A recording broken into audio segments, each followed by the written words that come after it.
If you do these money-saving hacks in this video, you will save thousands when traveling, and you won't have to sacrifice any of your experiences, and I can guarantee it. Meg and I traveled the world for a full year on a budget of just $15,000 per person.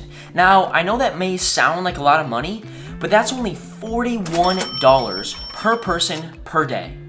And in today's video, we're gonna be sharing all the tips and tricks that we learned to make travel way cheaper. The goal of this video is not just to pinch pennies together and sacrifice all the experiences when you're traveling, but rather to help get your priorities straight so that way you can travel more sustainably, therefore traveling more. It really makes me sad when I hear people can't travel because they can't afford it or it's too expensive. And my hope with this video is that I will arm you with the tools and the knowledge to hopefully make travel happen for you. So let's get into how to travel the world for cheap. It all starts with being flexible. And we have found being flexible to be an amazing way to save money. And we'll get into more specifics about how being flexible can actually save you money. But in general, you might notice that the more rigid you are with your dates and times and events, the more money you're gonna have to spend, being that you don't have any leeway to change your plans. I know for us personally, Meg and I usually spend the most money on things like destination weddings because we have a specific date and time in mind. First, starting with time of year. Now, naturally, there's gonna be certain times of the year that are more expensive. Times like holidays, spring break, or summer vacation. You can expect those times to be a little bit more expensive. So traveling in what they deem as the off-season, there's like nobody here, can be a great way to save money on flights and accommodations. Secondly is the actual dates that you decide to travel. Having some flexibility at the beginning or end of your trip can, again, save you hundreds of dollars. And to show you this, we're gonna go into a tool called Google Flights, which if you don't know what Google Flights is, please get familiar with it because it is the best database for booking flights and it can save you a ton of money if you know how to use it. One of the features I really like on Google Flights is their feature called Date Grid. And to access Date Grid, what you're gonna do is once you search for your flight and the dates you would ideally like to travel, you're gonna look up in the right-hand corner of your browser. And there's gonna be a spot that says Date Grid. You're gonna go ahead and click on that, and it's gonna pop up this grid with a bunch of prices on it. And you're gonna notice some that are highlighted in green, some that are highlighted in red.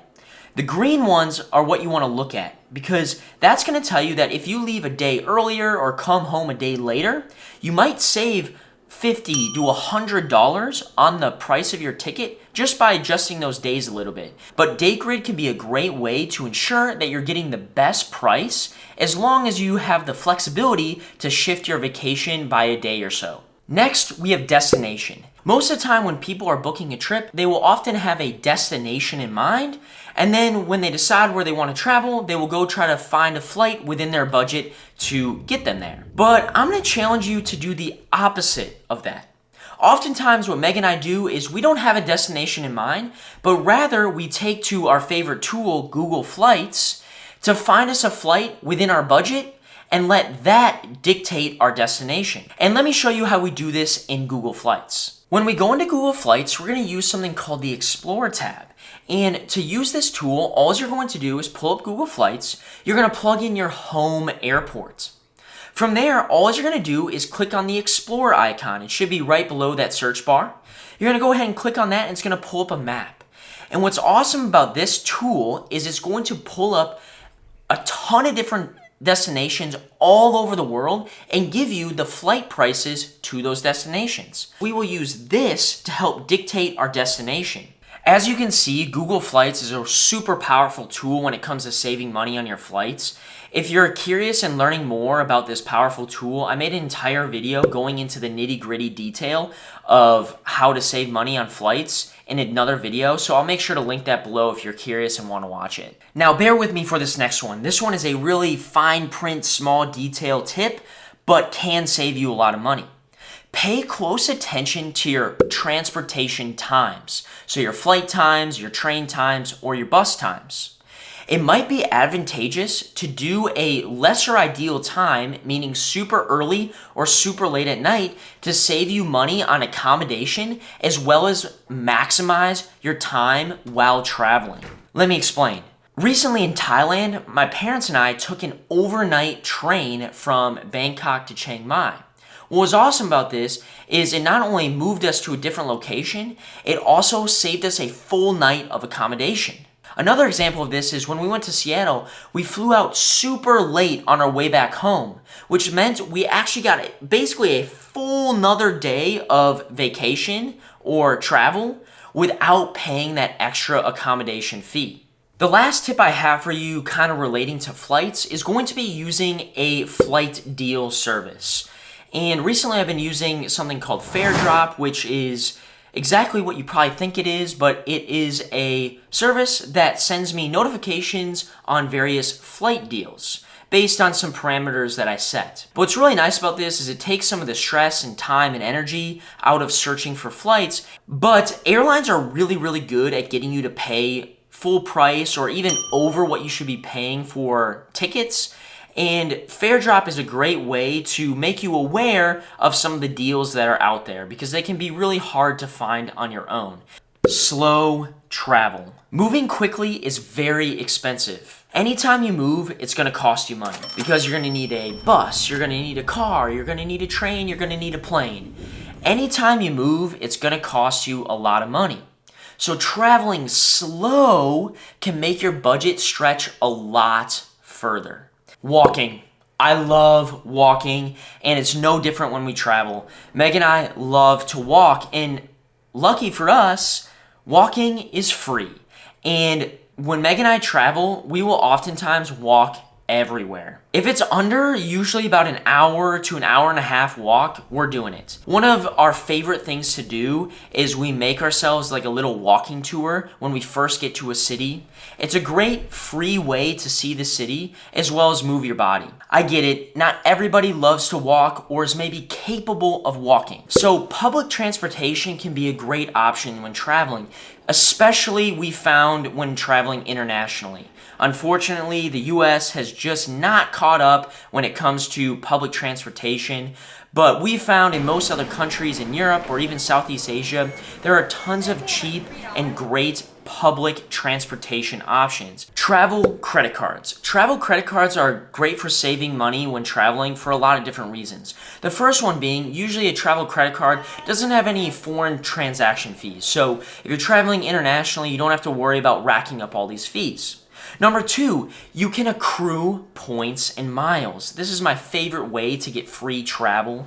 Oftentimes, if you sign up for a travel credit card, they will have some sort of sign-up bonus or some sort of incentive for spending money on the card. Now, I don't recommend spending out of your means to get those points, but it can be a great way to redeem free travel if you are somebody that spends regularly on a credit card. Also, number three, travel credit cards come with a lot of travel benefits, whether it be trip insurance or lounge access.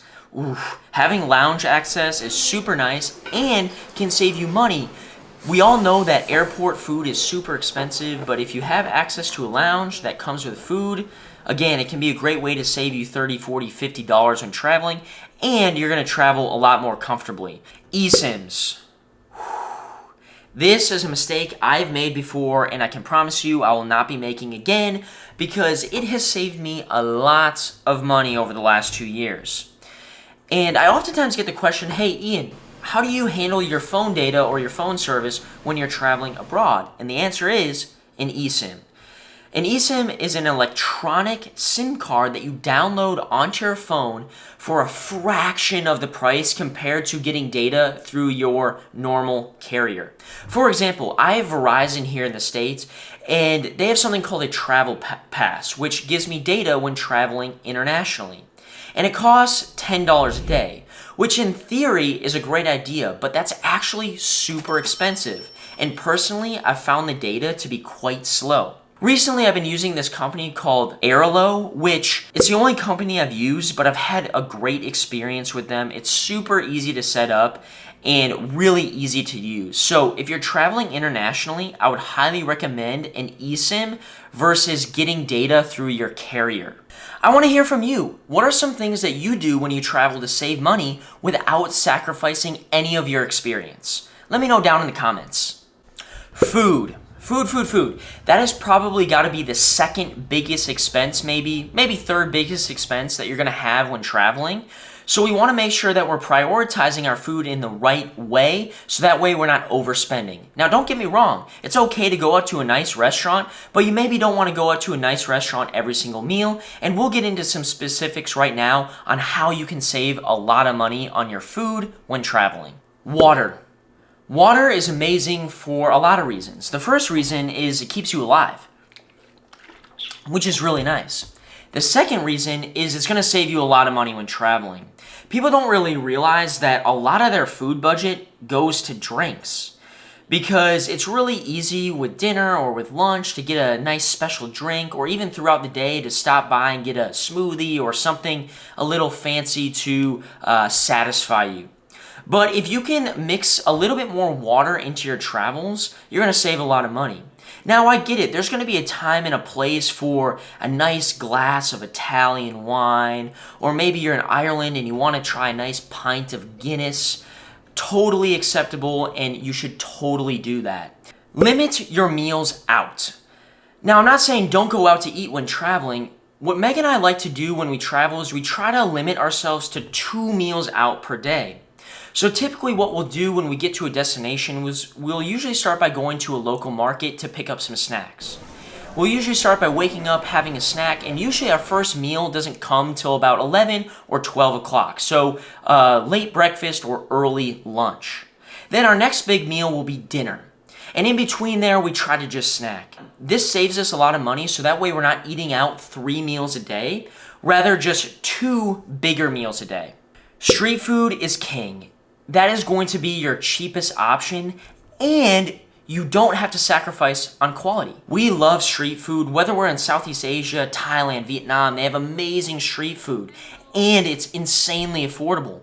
But even places like Italy, I feel like oftentimes people feel that they need to go to a fancy restaurant to get the best food. You don't. You can get a slice of pizza off the street for a couple bucks, and I can promise you it will taste just as good as it does in a fancy restaurant. Ask where the locals eat, or notice where the locals eat. Oftentimes, local places are going to be way cheaper than the tourist spots. So I would try to ask around versus just going to Google. Oftentimes, when you search for restaurants on Google, it's usually tourists and travelers that are leaving those reviews. And usually the places with a lot of reviews, though maybe really, really good, will also jack up their prices because they know that it's a tourist spot. Sometimes you can find some hidden gems by asking the locals, and the food will be a fraction of the price because the locals are eating there. Now, probably what is the second biggest expense, or maybe third biggest expense, is going to be accommodations. And in my head, there's really 3 options when it comes to accommodations. You have hotels, you have vacation rentals like Airbnb, and you have hostels. Now, there's other options out there, but those are probably the 3 main categories.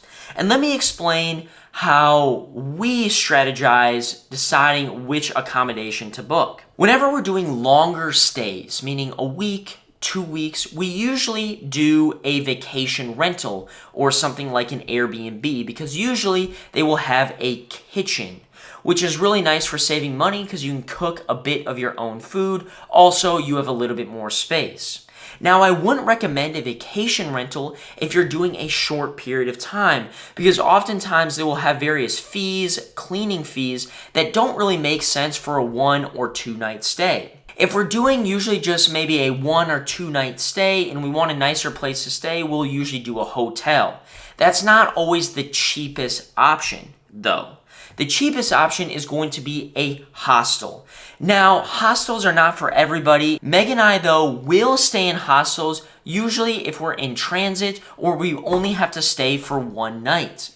One kind of cool experience that we had in Singapore was we stayed in a pod hotel, which was not only a cheap place to stay, but a really cool cultural experience, something that we don't get here in the States. But especially if you're a solo traveler, I would highly recommend taking advantage of hostels, being that you can get places for $5, $10, $15 a night, as long as you're comfortable just having a place to sleep with very little amenities. If you're enjoying this video so far and have found it valuable, please give it a thumbs up. It really helps YouTube recommend this to other like-minded travelers, and we would really appreciate it. Excursions. Excursions and activities are things that I personally really do not like to sacrifice on because it is honestly probably one of the main reasons why I travel. But here are some things that I've learned that have helped save me a bit of money without sacrificing a ton on the experience. Starting with free excursions. Prioritizing these is a great way to balance your trip out, as well as make sure that you can put the resources needed on some of those bigger expenses. There's tons of free excursions or activities in almost any destination you travel to. Whether it be a museum, hiking, some sort of walking tour, you name it, there's usually some free excursions that you can take advantage of. When it comes to booking your tours or excursions, don't be afraid to shop local. What I mean by this is oftentimes there's tour companies that are maybe not necessarily owned by the locals, or it's not a local tour company. We have found a lot of success in saving money by booking local tour companies, as well as just having a way more authentic and enjoyable experience. A couple examples of this would be, the first one being our trek to Mount Rinjani in Indonesia. We decided to go with a local tour company, and we did not regret it one bit. You get the flair of the local culture, as well as it's a lot cheaper. Pay close attention to discounted days or deal days. Oftentimes places like museums or even national parks will offer days that are either discounted or free entry.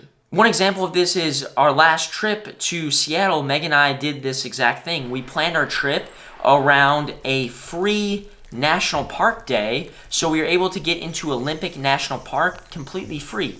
Now, it only saved us like 50 or 60 bucks, but that's kind of a nice little savings. And maybe, for example, you might be traveling to Italy and you want to go to the Vatican Museum. Maybe it's a little bit cheaper on Tuesdays than it is on Saturdays. So it's something to just be aware of when you're traveling. You might want to adjust your schedule to accommodate for those discounted days so you get more bang for your buck. Pack less. If you've seen any of our other videos on our channel, you will know that I live and die by this theory, which is if you pack less, you'll have less stress, and believe it or not, it'll actually save you a lot of money these days traveling. As we all know, checked and carry-on baggage fees are increasing all the time, so by just packing a personal item or a carry-on item, you can save a lot of money and stress. Travel with friends or in a group. This can be another great way to save money because you can get a vacation rental and split the cost. You can get transportation and split the cost. Traveling with friends can not only be a fun addition to your trip, but like I said, it can also save you money, being that you're sharing some of the big expenses.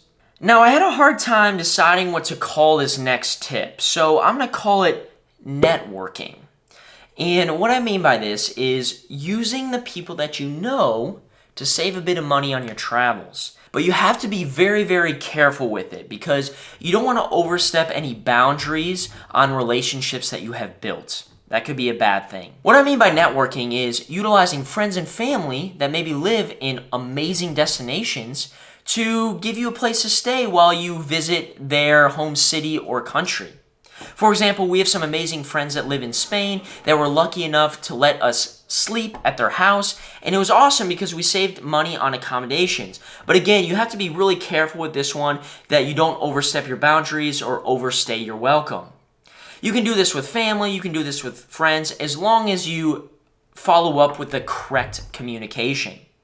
Another great way to do this is to actually meet people while you travel. Lucky for us, while we were traveling in Thailand, we met an awesome person who is now our friend named Jack, who showed us around his home country when we went to visit in Ireland. And it was a great way to save a bit of money on a tour guide because he was our local tour guide for the day. And networking can be a great way to save money as well as add to your travel experience. I am super passionate about sharing the tips and tricks that I've learned to make travel cheaper. I truly believe that there's a trip and travels out there for every single budget. You just need a little bit of knowledge to know how to do it, and I hope this video is a great start in giving you those tools. If you enjoyed watching this video, again, I would highly recommend going and watching the video I did all about Google Flights and how to save money on booking your flights. Because as we know, that in a lot of ways is the biggest expense when it comes to travel. So getting that dialed in is a great stepping stone in helping you travel more. If you enjoyed this one though, please give it a thumbs up as well as subscribe to our channel for more content like this. We will see you in the next video. Whew.